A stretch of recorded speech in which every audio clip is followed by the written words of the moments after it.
this video, I will be painting a portrait with Golden Open Acrylics, which are specially formulated with extended drying time. So first thing I'm going to do is, as we call it, kill the white. So I'm going to just cover my whole sheet with this cobalt blue mixed with white. Because I'm not working with watercolor, I don't have to preserve whites. I have white paint. So I can get rid of the white and it will be easier for me to build my tonal relationships in my painting if white is not staring me in the face. And these are just regular quick drying acrylics, but it's better for me because I don't want the background to dry quickly so I can start painting my portrait.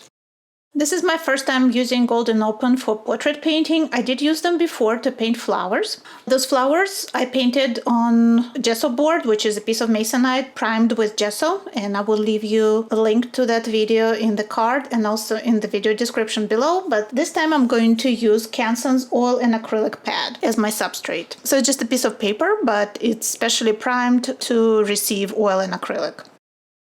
The set of Golden Open Acrylics I have is pretty small, so this portrait will have to be painted with a limited palette. So I will only be using lemon yellow, some red, some alizarin crimson, 2 blues, and of course some white. And you'll see how I'll mix the skin tone and the hair color just from these colors.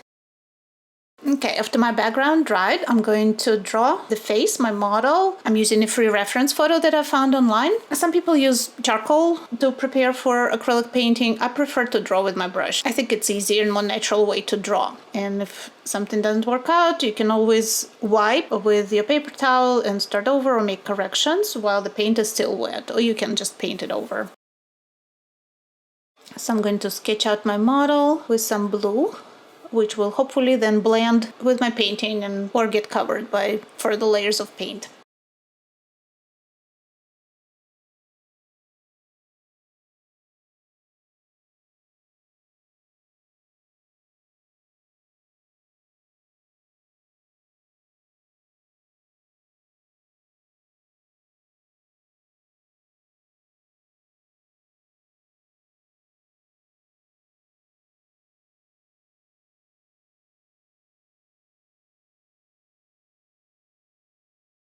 And as I complete my drawing, I see that everything is more or less in place. I immediately start working on my shadow shapes. I'm squinting when I'm looking at my reference photo, and I'm trying to find those large shadow forms on the face and on the figure.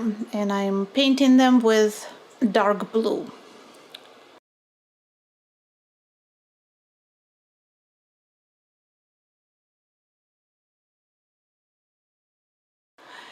And I forgot to squeeze out the thinner. I keep forgetting to use the thinner. I use water to thin out my paint, and that's not a good idea with acrylics because that breaks up the binder. So it's always a good idea to use a special medium to thin out the paint, or mix it when you're mixing the paint, and use water only for cleaning your brushes.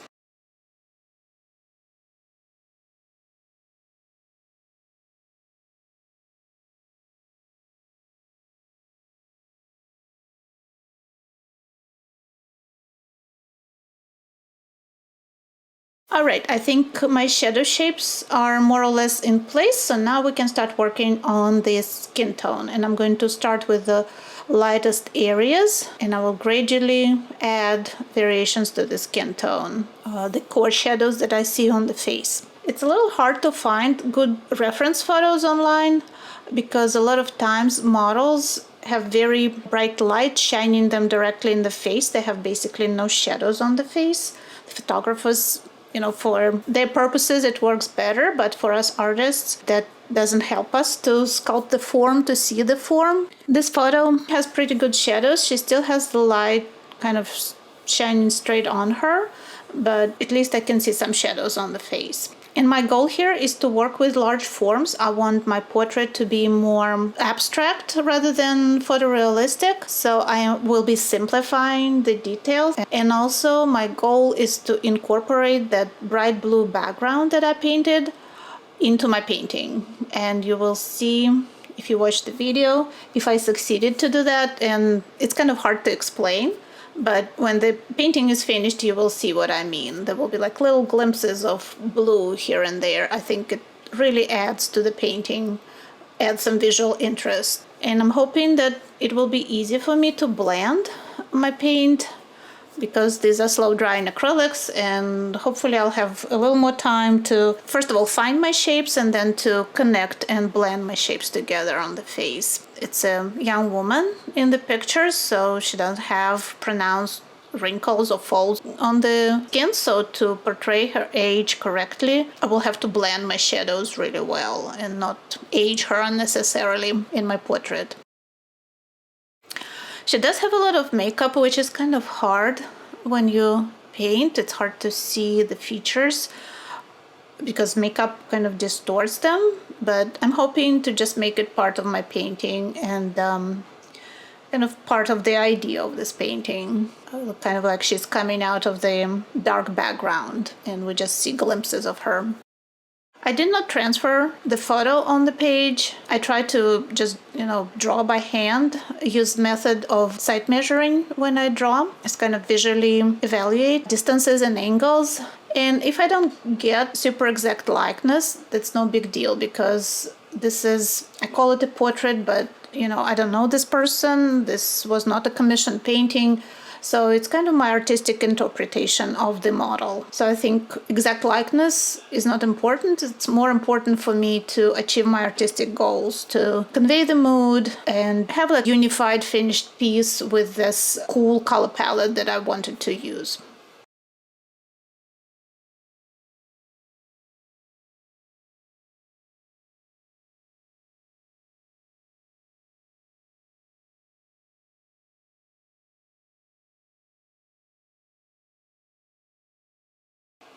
All right, her face is more or less done. I might add a few more details. I'm going to work on the hair now. I need to darken it considerably compared to the face.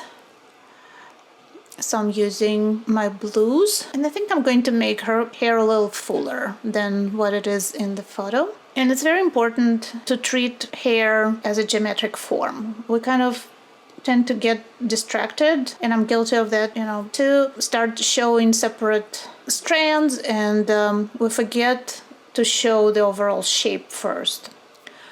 So I'm trying to unify my forms and show overall shape first, and then I will work on those little highlights in her hair that we can see.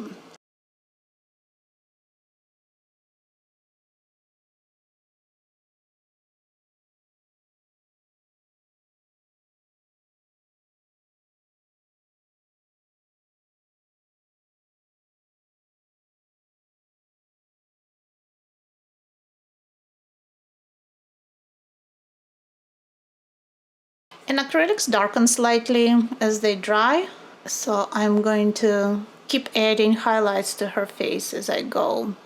I'm at the stage now where I'm working on smaller details. My brush is just a little too large for this format. I'm usually working on a much larger format paintings with acrylics than this one, but I think I can make this work. And actually using a larger brush won't let you go into tiny little details too soon. So it's always good to use a larger brush for as long as you can.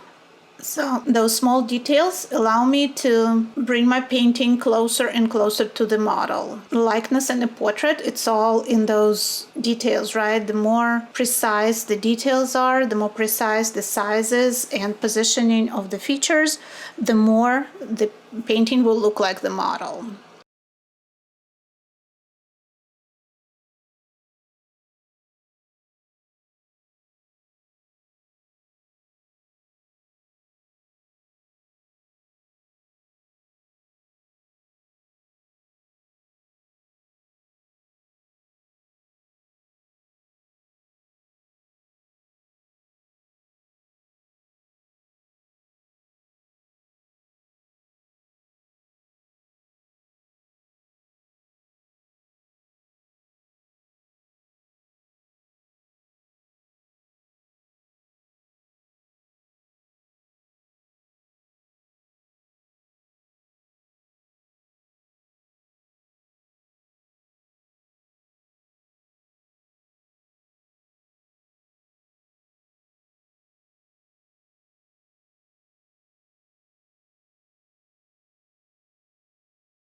All right, and I need to work on her shirt. That's gonna be easy. Just throw in some white and also some kind of off-white, so it will give us the illusion of her body that we can kind of see through the shirt.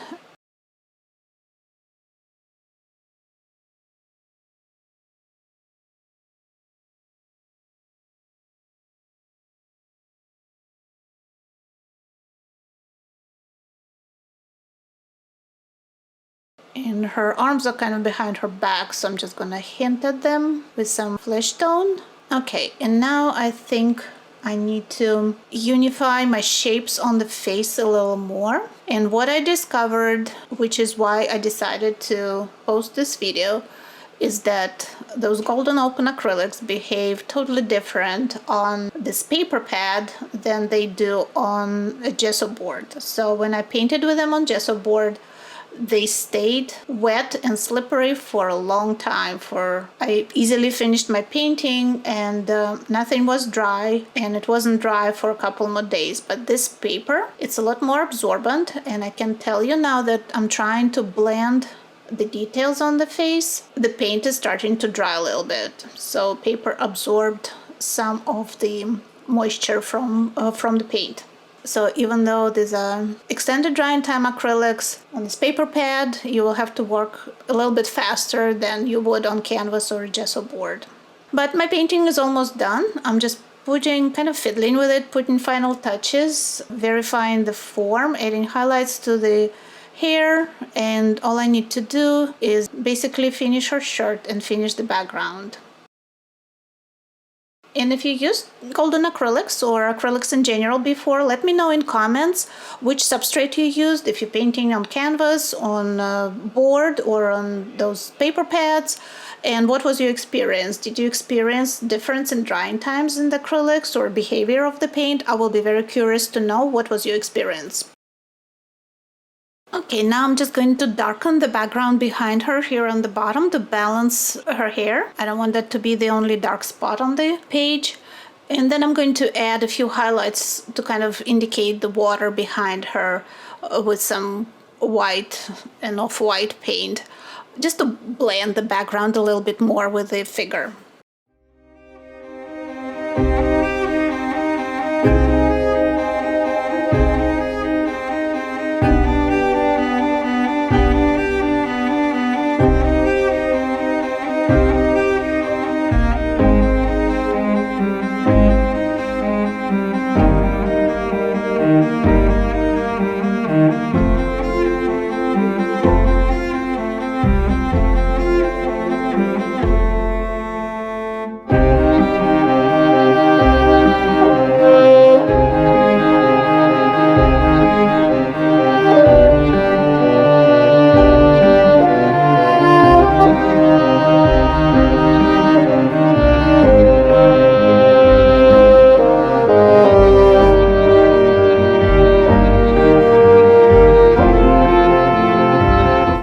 Here's our portrait. It took me about 45 minutes to paint it. I hope you enjoyed this video, and I hope you found it useful, and you'll keep in mind that the drying time of Golden Open Acrylics will depend on the substrate that you're painting on. Thank you so much for watching, and I hope to see you in the next video here in Tamirab Studio.